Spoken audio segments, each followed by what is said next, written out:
नमस्कार, मैं प्रगति अग्रवाल और आप देख रहे हैं न्यूज प्लस 21। आइए एक नजर डालते हैं देश विदेश व राज्य की दिन भर की किस प्रमुख खबरों पर। रायपुर में आज से खुल गया सी मार्ट। नेताजी सुभाष स्टेडियम में हुई स्टोर की शुरुआत। मेयर और निगम सभापति बने पहले ग्राहक। जिग्नेश के लिए छत्तीसगढ़ कांग्रेस करेगी आंदोलन। विधायक की रिहाई की मांग। राष्ट्रपति के नाम सौंपेंगे ज्ञापन। 20 अप्रैल को हुए थे गिरफ्तार। प्रदर्शनकारी विद्युत संविदा कर्मियों पर FIR। 19 कर्मचारियों पर दर्ज किया गया मामला। पुलिस पर हमला।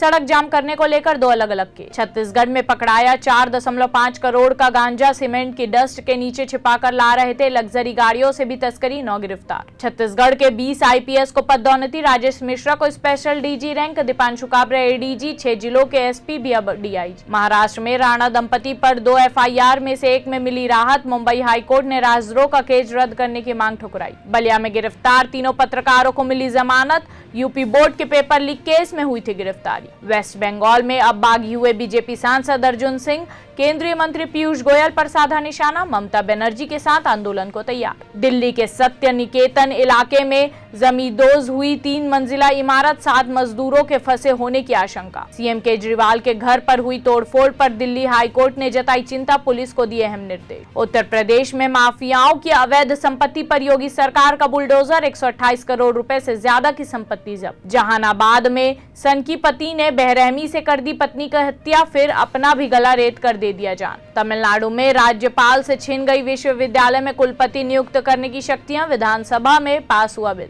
भारत की नई वंदे भारत ट्रेनों को शुरू करने की योजना फंसी मुश्किलों में। रूस यूक्रेन युद्ध से आई रुकावट। प्रधानमंत्री फसल बीमा दिलाने को लेकर जिला पंचायत सदस्य ने SDM को सौंपा ज्ञापन। कर्नाटक में बढ़ते कोरोना मामलों को लेकर स्वास्थ्य विभाग अलर्ट। एडवाइजरी जारी करते हुए लिए अहम फैसले। खेवराजपुर हत्याकांड TMC का आरोप। मारने से पहले पीड़ितों के साथ हुआ था दुष्कर्म। दिल्ली के सरोजनी नगर में लगभग 200 झुग्गियों को हटाने पर सुप्रीम कोर्ट की रोक। बॉलीवुड में एंट्री करने वाली है सचिन तेंदुलकर की बेटी सारा तेंदुलकर। ग्लैमर वर्ल्ड में बनाना चाहती है करियर। हिमाचल में समान नागरिक संहिता लागू करने के लिए तैयार, बोले CM जयराम ठाकुर। TS बाबा भी करेंगे सभी जिलों का हेलीकॉप्टर से दौरा। कामकाज की होगी समीक्षा। ऐसे ही तमाम जानकारी के लिए देखते रहिए न्यूज प्लस 21, आपके हक की बात।